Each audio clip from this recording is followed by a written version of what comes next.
2025 is in full swing. President Cyril Ramaphosa is set to deliver the State of the Nation address at the joint sitting of Parliament come February. But in the build-up to that, there are party Lekgotlas leading up to a cabinet Lekgotla, as well as the imminent presser by the Democratic Alliance that's set to take place a little later today. So more questions than answers remain at this point.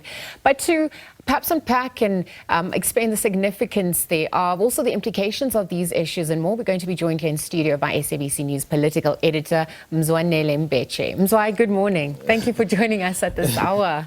Good morning. It has been an eventful 2025 and it seems like it's not slowing down. So perhaps we could start off with what's transpiring on the Lekgotla front. You've got the PAC, you've also got the ANC. What is really set to be discussed amongst issues of economic, the economy, as well as land reform? Oh yes, if we start with the ANC Lekgotla that starts today, you know, they already have set out the key priorities. Yes. They do that through their January 8th statement that was delivered in Cape Town last week. So where they are basically clear, other than obviously looking at themselves as renewing the party, but because this NEC needs to fit into government Lekgotla, they're looking at fixing local government. I mean, you know how the municipalities and the challenges they've been facing. They're looking at the issues of creating employment, and then, of course, that inclusive growth, building a better Africa. You know, those are some of the things that will fit into that NEC Lekgotla. But outside of that, there'll be a lot more issues because this NEC exists in conditions where we are now faced with what you call GNU, so which means the ANC is not running it alone. So whatever it decides, so it must also think about other parties that will have to play part. So let's get into that. Perhaps as we build up then from the party Lekgotlas into the cabinet Lekgotla, what is set to come forth on that front? How is it also set to shape things going forward, given the dynamics that we're sitting at? Yeah, I think what you'll see, as we have seen what the parties are doing, so they will try to influence the policy as much as they possibly can. Because, I mean, if you are part of government, you go there, you want to obviously push the agenda which you had campaigned about. So when you were still campaigning for elections, of course, the elections didn't give anyone an outright majority. But those who then somehow found a way of working together will want to really push that. And I think that's exactly what's going to be happening now. These Lekgotlas or these meetings are quite important. And that's why I mentioned some of those key priorities that the ANC is looking at. So how you do that, and obviously, when all is said and done, they will have to have a minimum program that they will agree on. Okay, because we obviously saw what's happened, some of the bills that had been signed into effect by the president himself. There's also that DA presser that's set to come around 2 o'clock today.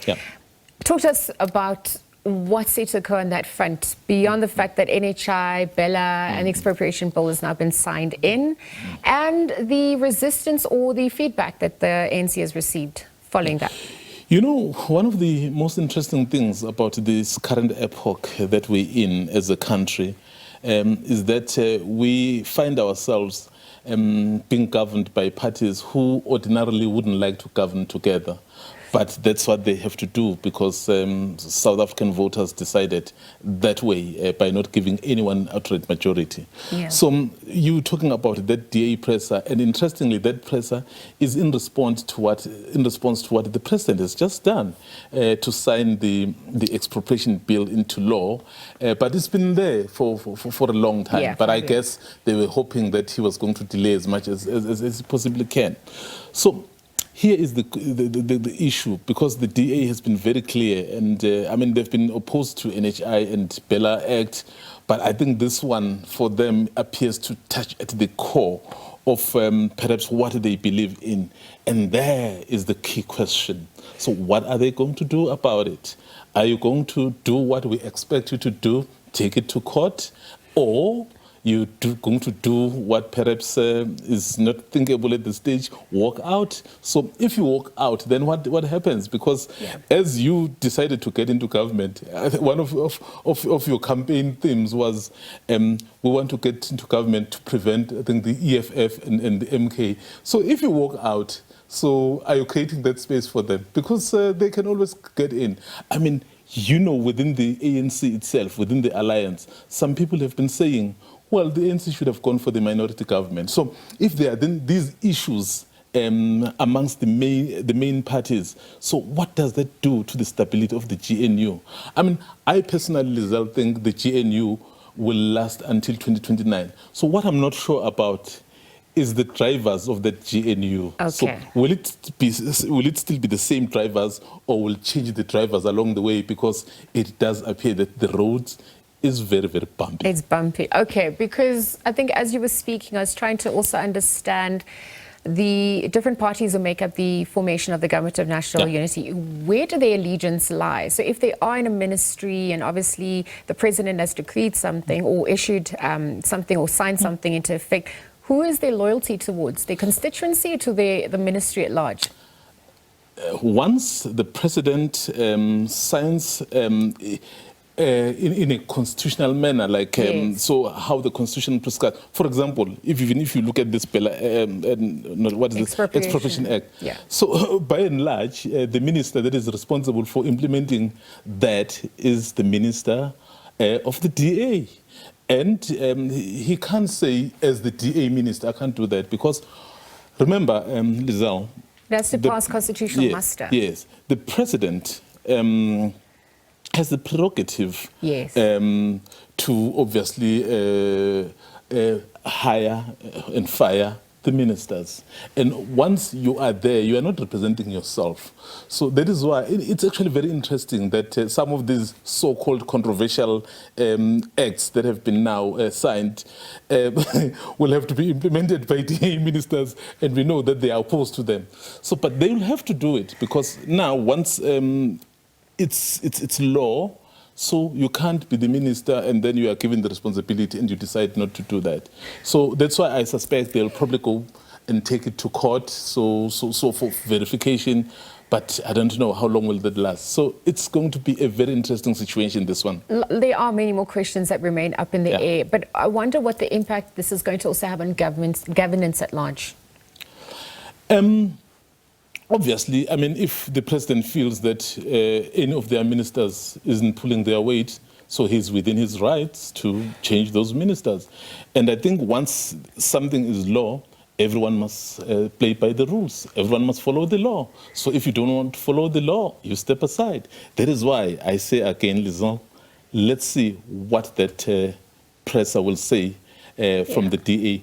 What are they going to say? I mean, it is very interesting. Perhaps also the tensions that must arise and how the president's going to be managing that at large. Do you think that is going to be a big factor going forward? Well, given the nature of government that we have, I mean, you'll always have the tensions. In fact, talking about the tensions, look at the tweets of the Minister of Public Works and the Deputy Minister of Public Works. The other one says, we are very excited, we will make sure that we defend this. And the other one says, so some people will just, I'm just paraphrasing, so no one will be able to do anything other than the minister. So anyone who's saying anything, so it's just talking. That tells you about the tension that is already there. You can see.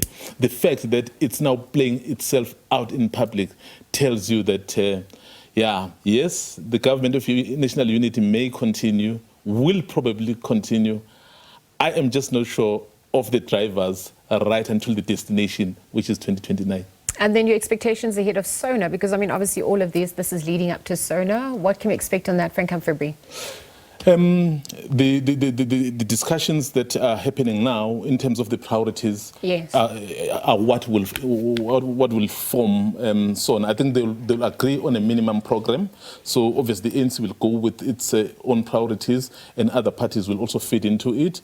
And then as it happened previously, so they will come with that program so where they'll be able to agree. And I think that's not too difficult, because I think the challenges facing South Africans are what everyone wants addressed. I mean, job creation, growing the economy, and then of course fixing things like local government and stable electricity. So many of the things that as a country, just forget about the political parties, we basically agree what needs to be done, and that I don't think it will be a challenge for anyone to agree on those things. So we'll see if that is inspiring enough for the year 2025 and beyond, given this government of national I can't wait. And what's there to expect. Thank you for joining us at this hour. Wishing you also all the best of luck. You said that presser is happening around 2 p.m. today. It's around 2 p.m. All right, so Mzwai Mbeje, or Mzwandile Mbeje, SABC News political editor this morning, just weighing in on some of the dynamics unfolding. We know that there are party Lekgotlas happening. It leads up to the cabinet Lekgotla, and of course a DA presser that's going to be taking around 2 p.m. today, just in response to some of the bills that had been signed in by President Cyril Ramaphosa.